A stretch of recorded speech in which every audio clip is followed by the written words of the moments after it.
రామానాయుడు గారు నిర్మించిన సురేష్ ప్రొడక్షన్స్ బ్యానర్లో వచ్చిన బాపయ్య గారు దర్శకత్వం వహించిన శోభన్ బాబు గారు, జయసుధ గారు, జయచిత్ర గారు నటించిన సినిమా సోగ్గాడు 19 డిసెంబర్ 1975లో విడుదలై 50 సంవత్సరాలు పూర్తి చేసుకుంది. ఈ చిత్రం అప్పట్లో ఎంత ఘన విజయం సాధించింది అని ప్రత్యేకంగా చెప్పనవసరం లేదు. ఈ చిత్రం 50 సంవత్సరాలు పూర్తి చేసుకున్న సందర్భంగా దర్శకులు బాపయ్య గారు మనతో ఉన్నారు. వారితో మాట్లాడదాము, సినిమా విశేషాల గురించి తెలుసుకుందాము. నమస్తే అండి. నమస్తే. ముందుగా మీకు కంగ్రాచులేషన్స్. సినిమా విడుదలై 50 సంవత్సరాలు పూర్తి చేసుకుంటుంది. మీకు ఎలా ఉంది? ఆ ఫీలింగ్ ఏంటి? Feeling is there or excitement. Very happy? Yes. Okay. So Suresh ప్రొడక్షన్స్లో ముందు నుంచి మీకు ఒక మాతృ సంస్థ అని చెప్పొచ్చు. అవును. ఆ చిత్రం బ్యానర్లో వచ్చినటువంటి మొదటి చిత్రం రాముడు భీముడులో కూడా మీరు ఆ దర్శకత్వ శాఖలో ఉన్నారు. ఆ ప్రొడక్షన్స్తో మీకున్నటువంటి అనుబంధం, అలాగే మూవీ మొగల్ రామానాయుడు గారితో మీకున్నటువంటి అనుబంధం గురించి మాకు వివరించండి. Suresh productions first director Chanakya గారు, ఆయనకి నేను అసోసియేట్గా ఉన్నాను. చాణక్య గారిని బుక్ చేశారు రామానాయుడు గారు. ఆయనతో పాటు నేను వచ్చేసాను. వచ్చినాక సబ్జెక్టు అదంతా రెడీ చేసేసాం. ఆ తర్వాత షూటింగ్ మొదలుపెట్టబోయే ముందు సురేష్ ప్రొడక్షన్స్ రిజిస్ట్రేషన్కి ఫస్ట్ స్టాంప్ పేపరు నన్ను కొనుక్కురమ్మన్నారు అనమాట రామానాయుడు గారు. నేనే కొనుక్కొచ్చి ఇచ్చాను. ఆ సంతోషం 50 సంవత్సరాలు అయినా కూడా నిజమైన ఆ కంపెనీ అలా ఆయన లేకపోవటం చాలా విచారంగా కూడా ఉంది అన్నమాట. ఎలా ఉండేవారు మీతో రామానాయుడు గారు? One of their family member లాగానే చూసేవారు. మీరు దర్శకత్వం వహించినటువంటి మొదటి చిత్రం ద్రోహి కూడా సురేష్ ప్రొడక్షన్స్లోనే నిర్మించారు, కానీ ఆ చిత్రం సరిగ్గా ఆడలేదు. అప్పుడు మీకు ఎలా అనిపించింది? మీ ఫీలింగ్స్ ఎలా ఉండేవి? రామానాయుడు గారు దానికి ఎలా రియాక్ట్ అయ్యారు? రామానాయుడు గారు రియాక్ట్ అవ్వలేదు అసలు. ఓకే, టేక్ ఇట్ ఎన్ అవే అన్నట్టు. అంతకు మునుపు కూడా సిపాయి చిన్నయ్యి ఆయన కొన్ని ఫ్లాప్స్ వచ్చినాయి. అందువలన ఆయనకి హిట్ ఫ్లాప్ రెండు సమానంగానే చూసేవారు. వాట్ నెక్స్ట్ అనేది ఆయన ఇది అనమాట. అంటే ఈ ద్రోహి సినిమా సరిగ్గా ఆడకపోవడానికి కారణాలు ఏమై ఉండొచ్చు అని మీరు ఎప్పుడైనా అనుకున్నారా? ఒకటి, దట్ ఈజ్ డెస్పరేట్ అవర్స్ అని ఇంగ్లీష్ పిక్చరు. అది అడాప్టేషన్లో కొంచెం మిస్కాస్టింగ్ జరిగింది అనమాట. ఆ తర్వాత పెద్దగా సాంగ్స్, మ్యూజిక్, కామెడీ ఇలాంటివి ఏమీ లేవు అనమాట అందులో. అది పొంగల్కి రిలీజ్ అవ్వటం, పొంగల్కి కాంపిటేటివ్ పిక్చర్స్ రావటం, దాంతో ఇది ఫ్లాప్ అయిపోయింది. మేము మనుషులమే అండ్ ఊర్వశి సినిమా కూడా అప్పుడు ఎలా ఆడాయి? ఆ సినిమాలు ఎలా ఆడాయి? మేము మనుషులమే హిట్. ఊర్వశి ముందే క్రాంతి కుమారు నేను బిఫోర్ గోయింగ్ టు షూటింగ్ అంటే మొత్తం సబ్జెక్ట్ అంతా రెడీ అయినాక, ఇది సింగిల్ ఫ్రేమ్ సబ్జెక్టు, ఇది ఎవరికి ఉపయోగపడదో ఓన్లీ ఆ పర్టిక్యులర్ క్యారెక్టరైజేషన్ ఉన్నవాళ్ళు తప్ప, అంటే ఎంతవరకు సక్సెస్ అవుతుంది అని నేను అన్నాను. లేదు సార్, సక్సెస్ అవనేయండి, అవ్వకపోనేయండి, మనం అనుకున్నది తీద్దామని క్రాంతి కుమార్ చెప్పాడు. లెట్ us ప్రొసీడ్ అని 40 daysలో మైసూర్ స్టూడియోలో షూటింగ్ చేసి ఫినిష్ చేశాను. అంటే ఊర్వశి బ్లాక్ గర్ల్ కొంచెం టూ మచ్గా మేకప్లో కానివ్వండి, ఆ ఫిల్మ్లో కానివ్వండి ఎక్కువ చేసిందనమాట. Increased colour, black colour. దాంతో కొంచెం రెండోది కమర్షియల్గా కావాల్సిన ఐటమ్స్ ఏమీ లేవు. అది కారణం. సోగ్గాడు సినిమాకి వచ్చేస్తే 1975లో ఇటు ఎన్టీఆర్ రామారావు గారితో ఎదురులేని మనిషి, అలాగే శోభన్ బాబు గారితో సోగ్గాడు చిత్రాలు, ఇవి రెండు కూడా ఘన విజయం సాధించాయి. అప్పట్లో ఎలా ఉండేది మీ ఫీలింగ్? అంటే ఒక సినిమా స్క్రిప్ట్ రాసుకునే ముందు వీరిని క్యాస్టింగ్ అనుకోవాలి, లేదా ఈ స్క్రిప్ట్ అయితే వీళ్ళకి బాగుంటుంది అని క్యాస్టింగ్ విషయంలో ఎలా ఆలోచించేవారు? ఈ సినిమాలు హిట్ అయినప్పుడు రామానాయుడు గారు మీరు ఎలా హ్యాపీగా ఫీల్ అయ్యారు? రామానాయుడు గారు ఆయన ముందుకు వెళ్ళిపోవటమే కానీ వెనక్కి చూసే ఇది లేదు. సోగ్గాడు రిలీజ్ చేసేసారు. వెంటనే ఫాదర్తో అంటే ప్రకాష్ రావు గారితో ఇంకో పిక్చరు నాగేశ్వరరావు గారితో తీయటం మొదలుపెట్టారు. నేను తర్వాత ఎప్పుడో పొంగల్ అయినాక విజయవాడ వెళ్ళాను అనమాట. వెళ్ళి కొన్ని థియేటర్లకి చూశాను. They are exciting, happy. నిజమైన సోగ్గాడు అసలు రామానాయుడు గారే. లేదు, ఆయన నా మీద ఉన్న కాన్ఫిడెన్స్తో అసలేమి ఇంటర్ఫియర్ అయ్యి అరేంజ్మెంట్స్ చేసేవారు ఆర్టిస్టులు. ఇది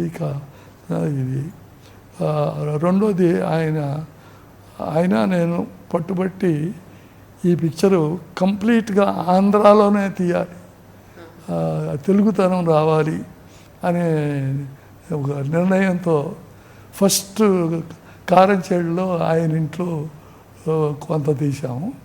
ఆ తర్వాత మా ఊరు అంటే కోలవెన్ను, విజయవాడకి 10 కిలోమీటర్స్, అక్కడ చాలా ఎక్కువ తీసాము. 70 మంది డాన్సర్స్, ఆర్టిస్టులు ఒక 10 మంది, టెక్నీషియన్స్, ఇలా మొత్తం ఓ 10-15 రోజులు ఆ సాంగ్ సోగ్గాడు లేచాడు దుమ్ము దులుపుతాడు. ఆ పాట ఏదైనా ఒకసారి పాడతారా, ఒక 2 లైన్స్? తెలియదు.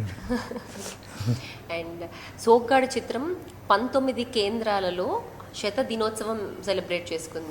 ఒక చిత్రం 100 days ఆడింది అంటే చాలా గొప్ప విషయం అని చెప్పొచ్చు. అంటే మీరు ఫస్ట్ మూవీ ఫ్లాప్ చేసినప్పటికీ, ద్రోహి మూవీ, దీంతో రామానాయుడు గారి బాకీ తీర్చేసినట్టే అని అనుకోవచ్చా? మీరు ఎలా ఫీల్ అయ్యేవారు? ఆర్టిస్టులు ఎలా చూస్ చేసుకునేటప్పుడు మీరు ఎలాంటి విషయాలు దృష్టిలో ఉంచుకునేవారు? ఈ పిక్చర్కి శోభన్ బాబు ముందే ఫిక్స్ చేసాం స్టోరీ డిసైడ్ అయినాక. ఆ తర్వాత యంగెస్ట్ గర్ల్స్ కావాలి పల్లెటూరు వాతావరణంలోకి అని జయచిత్ర, అప్పుడు తమిళ్ పిక్చర్స్లో అట్లా చేస్తాం, beginning days for Jayasudha beginning days. So వాళ్ళిద్దరిని తీసుకున్నాము. ఇక అక్కడి నుంచి మొత్తం టీం అంతా సత్యనారాయణ, ప్రభాకర్ రెడ్డి, రాజ్బాబు, ఇట్లా మా నాగేష్, స్పెషల్ రామానాయుడు గారు కావాలని అంటే నాగేష్కి మంచి రోల్ కూడా ఇంప్రూవ్ చేసి చేసామన్నమాట. పెద్ద హిట్ అతని క్యారెక్టర్. అండ్ ఆ చిత్రంలో సాంగ్స్ కూడా పెద్ద సూపర్ హిట్ అని చెప్పవచ్చు. అండ్ మహాదేవన్ గారితో, కేవి మహాదేవన్ గారితో మీకు ఎలా ర్యాపో ఉండేది? మీకు ఈ సాంగ్ ఇలా కావాలి అని మీరు ముందుగానే ఏదైనా చెప్పేవాళ్ళ, లేదా రామానాయుడు గారు ఇన్వాల్వ్మెంట్ ఏదైనా ఉండేదా? అది ఎలా ఉండేది మీకు rapport music director? Songs situation నా మైండ్లో ఉంది. ఆ సిట్యువేషన్కి ఆత్రేయ గారి దగ్గరికి, ఆచార్య ఆత్రేయ గారు సాంగ్స్, ఆయన దగ్గర వెళ్ళి ఆయన దగ్గర కూర్చుని తగినట్టుగా అది బెంగళూరు తీసుకెళ్ళారు రామానాయుడు గారు, బాగా ఫుల్ కాన్సన్ట్రేషన్ ఉంటుందని. బెంగళూరు హోటల్లో కూర్చుని సాంగ్ రాయటం, కంపోజ్ చేయటం ఈయన అలా జరిగేది అనమాట. అండ్ ఇదే చిత్రం రీమేక్ అయినట్టుంది హిందీలో. ఇది దిల్దార్ అనే చిత్రంగా హిందీలో రీమేక్ అయింది. మీరే దర్శకత్వం వహించారు ఆ చిత్రానికి కూడా. ఓకే, అది ఎలా ఆడింది సార్ అక్కడ? బాగా ఆడింది, అది కూడా సూపర్ హిట్ అప్పట్లో. సేమ్ కాస్టింగ్ ఎలా ఉండేది అప్పుడు అక్కడ? కాస్టింగ్ జితేందర్, రేఖ, ఇంకొక గర్ల్ కొంచెం కొత్త పాత లాగా ఉన్న ఒక అమ్మాయిని తీసుకున్నాం అనమాట. పిక్చర్ బాగా ఆడింది. రామానాయుడు గారికి దాంట్లో కూడా బెనిఫిట్ బాగా జరిగింది. మళ్ళీ ఆయన ఇక ఎస్టాబ్లిష్ అయిపోతున్నాడు. ఈ చిత్రంతో మనకి రుణం తీరిపోయినట్టే కాస్త, ఎందుకంటే ముందు కొంచెం చిత్రం ఫ్లాప్ అయినా ఇది హిట్ అయింది అని అన్నారా? ఏదైనా మాట్లాడేవారా? లేదు, ఆయన ఫెయిల్యూర్ అయినా కూడా ఒకే విధంగా చూసేవారు, సక్సెస్ అయినా కూడా అలాగే ఉండేది. ఆయన ప్రొడ్యూసర్ అంటే ప్రొడ్యూసర్ లైక్ హాలీవుడ్ ప్రొడ్యూసర్స్ ఎలా ఉంటారో అలా హాలీవుడ్లో ఎంగేజ్ చేస్తారు ప్రొడ్యూసర్ని, కంపెనీ. కానీ ఇక్కడ ఆయనే కంపెనీ ఓనర్, ఆయనే ప్రొడ్యూసర్. చాలా బాగా ఆయన ఎంతసేపటికి అరేంజ్మెంట్స్, షూటింగ్ షాట్లోకి ఏమి అన్నీ ఉన్నాయా లేదా అన్నీ తెలుసుకుంటూ, పక్కన ఎవరన్నా ఉంటే వాళ్ళతో మాట్లాడుతూ కూర్చునేవాళ్ళు అన్నమాట. ఓకే, మీరు బాలీవుడ్లో కూడా చాలా చిత్రాలు దర్శకత్వం చేశారు. ఇటీవల మరణించిన ధర్మేంద్ర గారితో కూడా మీరు చిత్రాలు దర్శకత్వం వహించారు. 5, 6 అంటే ఆయన సపోర్టింగ్ క్యారెక్టర్సే. జితేందర్, రాజేష్ ఖన్నా, జితేందర్తో రామానాయుడు కూడా చేశామన్నమాట. ఎలా ఉండేది వాళ్ళందరితో మీ అనుబంధం? అది వెరీ వెరీ సోషల్ అన్నమాట. మన తెలుగు ఆర్టిస్టులు, తమిళ ఆర్టిస్టులు కొంచెం లిమిటెడ్గా ఉంటారు. వాళ్ళు ఫ్రీ అండ్ అనమాట, ఫ్రీ మైండ్, ఫ్రీగా మాట్లాడతారు. ఆ atmosphere entirely different from our south అనమాట. ఆ చిత్రం నుంచే శోభన్ బాబు గారికి సోగ్గాడు శోభన్ బాబు అనే పేరు వచ్చిందని చెప్పొచ్చు. శోభన్ బాబు గారిని ఈ సినిమాకి తీసుకోవాలి అని మీకు ఎందుకు అనిపించింది? ఎవరు సజెస్ట్ చేశారు? యాప్ట్ అని ఎందుకు అనిపించింది? నేను రామానాయుడు గారు దానికి మునుపు ఆయన ఇంకేయో ఎవరెవరితోనో కొన్ని ప్రేమనగర్ అయిపోయిన తర్వాత 3 భాషలకి ఫాదర్ ప్రకాష్ రావు గారు డైరెక్టర్, దానికి నేను అసోసియేట్గానే ఉన్నాను. డైరెక్టర్గా ఫెయిల్ అయినా కూడా నేను ఆ కంపెనీకి రుణపడి ఉన్నానని నేనే ఉన్నాను అన్నమాట. శోభన్ బాబు గారితో. సో ఆ తర్వాత ఆయన ఇంకా 2, 3 తెలుగు పిక్చర్లు చేశారు. చేసే తర్వాత నాతో చేయాలని మేము మనుషులమే అయిపోయిన తర్వాత అప్పుడు కథ ఆయనే విన్నారు. ముందు బాలమురుగన్ తమిళ డైరెక్టర్, ఆయనతో కథ ఆయన విని నాకు ఫోన్ చేసి ఇట్లా కథ విన్నాను, వచ్చి విను, నువ్వు ఓకే అంటే విల్ ప్రొసీడ్ అని అన్నాను. సో ఈ చిత్రం కాస్టింగ్ కూడా చూసుకుంటే శోభన్ బాబు గారు, జయసుధ గారు, జయచిత్ర గారు ఎలా ఉండేది సెట్స్లో? మీకు ఏదైనా ఒక మంచి జ్ఞాపకం ఉందా సెట్స్లో వారందరితో? ఆ సెట్లో అంత టైం కూడా ఉండేది కాదు. Very well disciplined. అంటే నేను కూడా బిజీగా ఉన్నాను, ఎదురులేని మనిషి.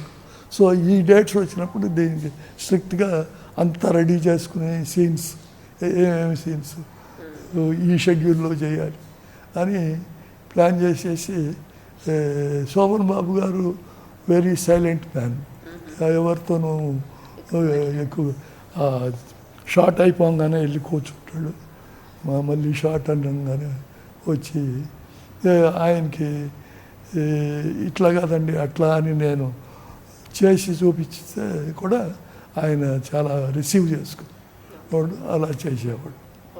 Is a good artist and good human being.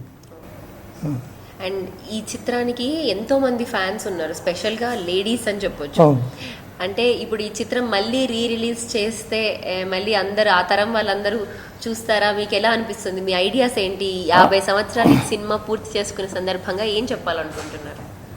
50 సంవత్సరాలు, అసలు ఈ 50 సంవత్సరాలకి ముందు నా బాధ రామానాయుడు గారు లేకపోవటమే నాకు పెద్ద ఫీలింగ్ ఉంది. ఆయన ఉంటే అసలు ఆయనే సోగ్గాడు అసలు. డెఫినెట్గా ఇప్పుడు ఉన్న తరం అప్పుటది అని పెద్దవాళ్ళు చెప్పుకుంటూ ఉంటే వీళ్ళ పిల్లలు చూస్తారని నా ఉద్దేశం. అప్పట్లో మాట్లాడుకునే వాళ్ళు సోగ్గాడు శోభన్ బాబు రామానాయుడు గారి ప్రొడక్షన్స్ లో వచ్చింది, మీరు దర్శకత్వం వహించారు. ఇప్పుడు మళ్ళీ మీరు కనుక రిలీజ్ చేస్తే వాళ్ళ పిల్లలు మనవాళ్ళు అందరూ చూసి నేర్చుకుంటారు. ప్రెసెంట్ ఇండస్ట్రీలో ఎవరు సోగ్గాడు అనుకుంటారు? అంటే మహేష్ బాబు గారు సోగ్గాడు అంటారు. ఒకవేళ మళ్ళీ ఆ సినిమాని రీమేక్ చేస్తే మహేష్ బాబు గారు చేస్తే బాగుంటుందంట. లేదు, అందులో ఇప్పుడు రీమేక్కి సూటబుల్ కాదు, ఎందుకంటే ట్రెండ్ మారిపోయింది. రెండోది అందులో సీన్స్ చాలా వరకు ఎక్స్ప్లాయిట్ అయిపోయినాయి ఈ 50 సంవత్సరాల్లో. కామెడీ కానీ లాంగ్వేజ్ కానీ. సో ఎలా ఏం చెప్పాలనుకుంటున్నారు సార్ మొత్తానికి చిత్రం 50 సంవత్సరాలు పూర్తి చేసుకునే సందర్భం? ఈ 50 సంవత్సరాలు పూర్తి చేసుకున్న సందర్భంలో నా బాధ ఏంటంటే రామానాయుడు గారు లేకపోవటం. ఆయన కుటుంబ సభ్యులు దీన్ని ప్రమోట్ చేసి మళ్ళీ 50 సంవత్సరాల తర్వాత కూడా రిలీజ్ చేస్తున్నారంటే it is a great thing. Congratulations to that family. మీకు కూడా కంగ్రాచులేషన్ సార్. సోగ్గాడు చిత్రం 50 సంవత్సరాలు పూర్తి చేసుకుంది. మీ దర్శకత్వంలో సురేష్ ప్రొడక్షన్స్లో శోభన్ బాబు గారు హీరోగా నటించిన ఈ చిత్రం అప్పట్లో ఘన విజయం సాధించింది. అప్పటి తరం చెప్పుకునే ఒక గొప్ప చిత్రం, ఇప్పుడు తరానికి కూడా ఒక మంచి ఫీల్ గుడ్ మూవీ అని చెప్పొచ్చు అలాంటి చిత్రం. Thank you so much for your time.